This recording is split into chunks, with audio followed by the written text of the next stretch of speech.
तो दोस्तों आपका स्वागत है मेरे चैनल नॉलेज हब में। आज मैं आपके आगे कन्फ्यूशियस की कुछ टीचिंग लेके आया हूँ। मैं इनकी किताब पढ़ रहा हूँ, कन्फ्यूशियस के 4 ग्रंथ जो लिखी है बी आर दीपक ने। तो उसमें से कुछ चीज़ मुझे अच्छी लगी तो उसके ऊपर ये वीडियो है। कन्फ्यूशियस कहते हैं, नैतिक चरित्रवान अवश्य ही बुलंदियाँ छू सकता है, अवश्य ही आकर्षक वेतन प्राप्त कर सकता है, अवश्य ही अच्छी ख्याति प्राप्त कर सकता है और अवश्य ही दीर्घायु प्राप्त कर सकता है। अब इसको हम धीरे धीरे एक एक चीज को गहराई से समझते हैं। नैतिक चरित्रवान अवश्य ही बुलंदियां छू सकता है। इसका मतलब है जिसका कैरेक्टर अच्छा है, जो ईमानदार है, जो नेक है, जो परोपकारी है, जो भला इंसान है, वो हमेशा सक्सेस हासिल करता है, वो ऊंचाई तक जाता है, उसके जीवन में कामयाबी आकर रहती है। तो यहाँ कन्फ्यूशियस हमें नेक और भला इंसान बनने की बात सिखाते हैं। दूसरा है, अवश्य ही आकर्षक वेतन प्राप्त कर सकता है।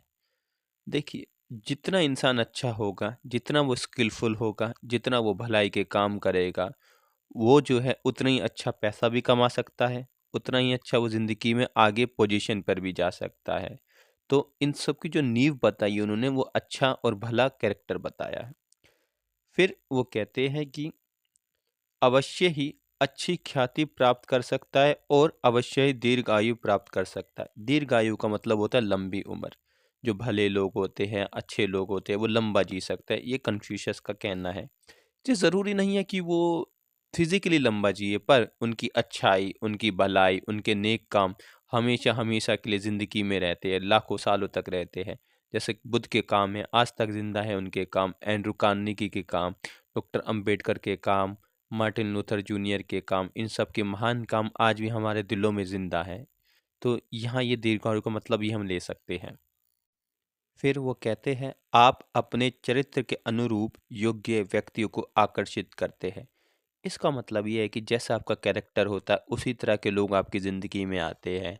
एक कहावत भी है कि you are average of 5 people to whom you spend most of the time. इसका मतलब यही है कि जैसा आप होते हैं, आपके दोस्त, आपके साथ रहने वाले भी वैसे होते हैं। आपने देखा होगा जो भला इंसान होता है, नेक इंसान होता है, उसके दोस्त भी अच्छे होते हैं, नेक होते हैं। जो पढ़ाकू होता है, जो पढ़ने में अच्छा होता है, उसके दोस्त भी पढ़ने वाले होते हैं।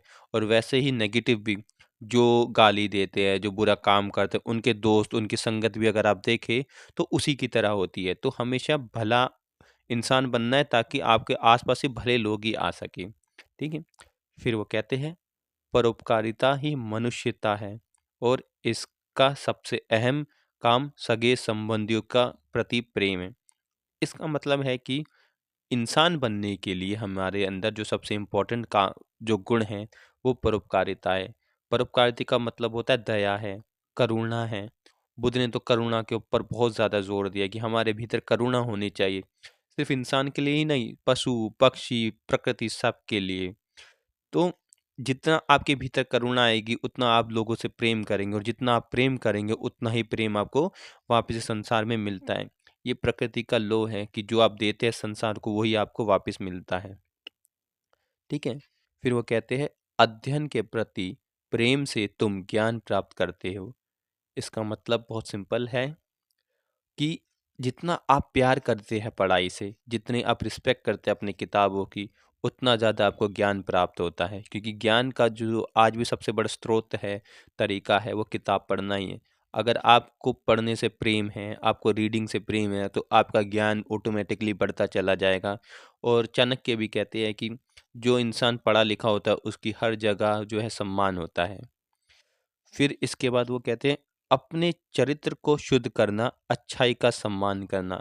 इसका मतलब है कि अपने कैरेक्टर को हमेशा अच्छा रखना, भला रखना, नेक रखना, ठीक है?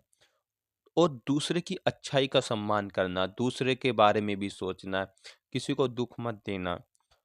प्रॉब्लम क्या होती है, हम दूसरे की अच्छाई को कभी भी सम्मान नहीं करते, हम लोगों को एप्रिशिएट नहीं करते हैं। इसी से हमारे रिश्ते में भी बहुत ज़्यादा कड़वाहट आती है।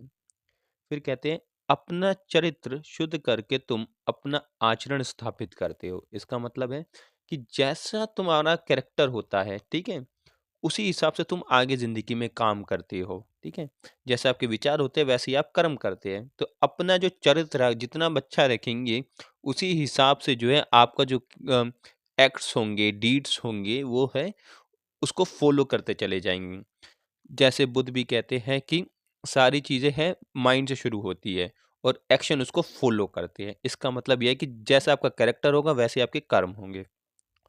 फिर वो कहते हैं गुणों का सम्मान करके तुम अच्छाई को बढ़ावा दे सकते हो। ये बहुत इंपॉर्टेंट है कि अगर आप दूसरे के गुणों का सम्मान कर रहे हैं, मान लीजिए कोई राइटर है, आप उसकी तारीफ करें, आपने अच्छी किताब लिखी है, कोई पेंटर है, उसकी आप तारीफ करते हैं, उसको एप्रिशिएट करते हैं, या आपके घर में आपकी मदर आपके लिए खाना बनाती है, उसको आप सम्मान देते हैं, तारीफ करते हैं, तो क्या होता है उनको प्रोत्साहन मिलता है, उन्हें प्रमोट होते हैं और ज़्यादा अच्छा काम करने की वो कोशिश करते हैं।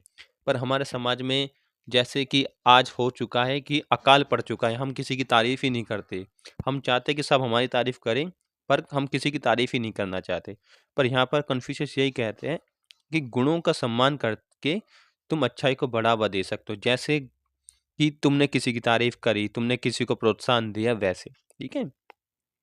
वफ़ादारी और ईमानदारी से पुरस्कृत करना, यानी कि अगर कोई अच्छा काम करे, आप मान लीजिए कोई मालिक है या किसी अथॉरिटी पर है और आपके सबऑर्डिनेट अच्छा काम करते हैं, ईमानदार हैं, ठीक है? तो आपको उनको पुरस्कार देना चाहिए।